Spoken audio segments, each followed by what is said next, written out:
আসসালামু আলাইকুম। আপনারা সবাই কেমন আছেন? আশা করি ভালো আছেন। আলহামদুলিল্লাহ আমিও ভালো আছি। আজকে আপনাদের সাথে শেয়ার করব গরুর মাংস ভর্তা।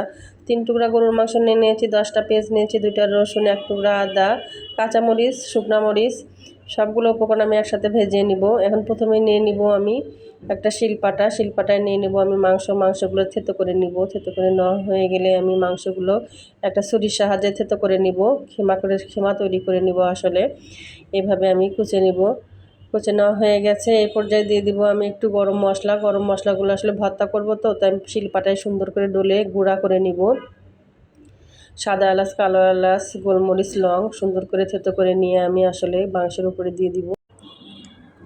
এ পর্যায়ে পেঁয়াজও দিব, রসুন দিব, শুকনো মরিচগুলো দিব, সবগুলো উপকরণ দিয়ে নিলাম। লবণ দিব, হলুদ দিব, সামান্য পরিমাণ আদা রসুন বাটা দিব, ধনে গুঁড়া দিব, জিরে গুঁড়া দিব, সামান্য পরিমাণ তেল দিব। তেলটা দেওয়ার পরে আমি চুলায় বসিয়ে দিব। আসলে এ পর্যায়ে আমি ছুরির সাহায্যে নেড়ে চেড়ে নিব, বারবার নেড়ে চেড়ে নিব।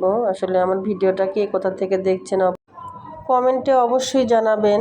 আমার ভিডিওটা ভালো লাগলে অবশ্যই লাইক, কমেন্ট, শেয়ার করবেন। এটা আপনাদের কাছে আমার একটা দাবি, আশাবাদী। আমি দিয়ে দিলাম আমি একটু কালো জিরাটা দেওয়ার পর ঢাকনা দিয়ে ঢেকে বারবার নেড়ে চেড়ে কষিয়ে নিব। মাংসগুলো সেদ্ধ হয়ে গেছে আমার, এখন ভাজা ভাজা করে নিব। সুন্দর করে নেড়ে চেড়ে ভাজা করে নেওয়া হয়ে গেছে। দেখেন আমার ভাজিটাও কমপ্লিট। আমি এখন অনেক তেল হয়ে গেছে, তেলগুলো আমি একটু সাইড করে নিব।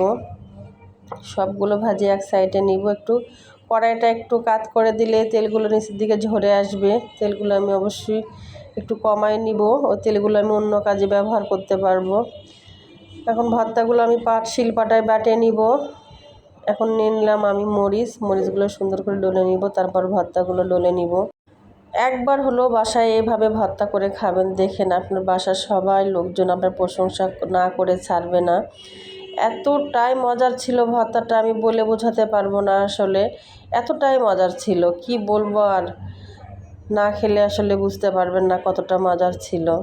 আমার ভিডিওটা ভালো লাগলে অবশ্যই লাইক, কমেন্ট, শেয়ার করবেন। অবশ্যই এটা আমার রিকোয়েস্ট থাকলো আপনাদের কাছে। দেখেন এই পর্যায়ে দিয়ে দিলাম ধনিয়া পাতাটা দেওয়ার পর আমি মাখিয়ে নিব।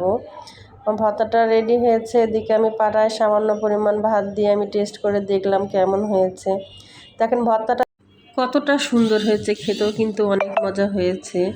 আমার ভিডিওটা ভালো লাগলে অবশ্যই আপনারা লাইক, কমেন্ট, শেয়ার করবেন। ইউটিউবে যেয়ে আমার ভিডিওটা সাবস্ক্রাইব করে দিবেন। আজকে এই পর্যন্তই। আল্লাহ হাফেজ।